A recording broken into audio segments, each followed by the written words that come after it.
मनुष्य सबुबले दुख पाए। तो चलतु यही गोटे सुंदर कहानी विषय आज आम जाना। रंगपुर गाँव में जड़े जमीदार थे। से दयालु और साहाय्यकारी, किसी गरीब लोकों को काम करने को साहाय्य करते। दिने भेंकट शास्त्री नामक जड़े लोक तांको पाखक आसी कहले, आज्ञा मु भारी गरीब, किसी रोजगार पाई मते किसी साहाय्य करंतु। जमीदार तांको गोटे गाय देले। से गाय को धरी खुशी रे घर को फेरिले शास्त्री।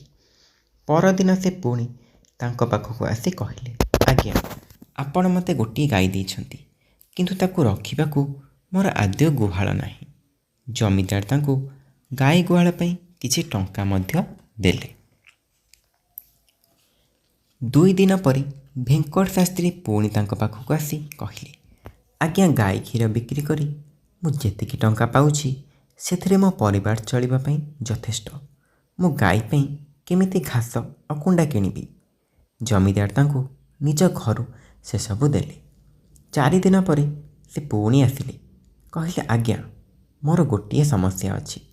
प्रतिदिन बजार में क्षीर बिक्री करने को मु बहुत असुविधार सम्मुखीन होउछि, कारण से काम मु अभ्यस्त नुहे। मते चली चली गला बेलू कष्ट होउछि। जमीदार निजे तांको ठारू निज पई क्षीर किनिबे बोली कहले। पुणी 2 दिन पर से तांको पाखक आसिले। दुख प्रकाश करी कहले, आज्ञा आमे वर्ष सारा मागी खाइके चलुछु। गाय को पालिबा दिन ठारू क्षीर बिक्री पर्यंत मोर बहुत समस्या होउछि।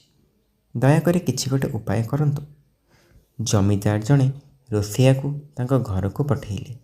से रोसई करिवे और गायर जत्न नेबे। रोसैया दरकार मुताबक जत्न नेला। रोसई सहित घर सबु कथा मध्य बुझिला।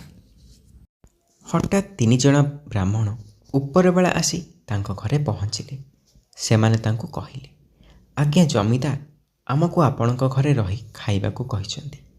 से भाबिले आपण खाइबा पे असुविधा भोगुचंती, एणु से कहिसंती आमे एइठी रहिबु।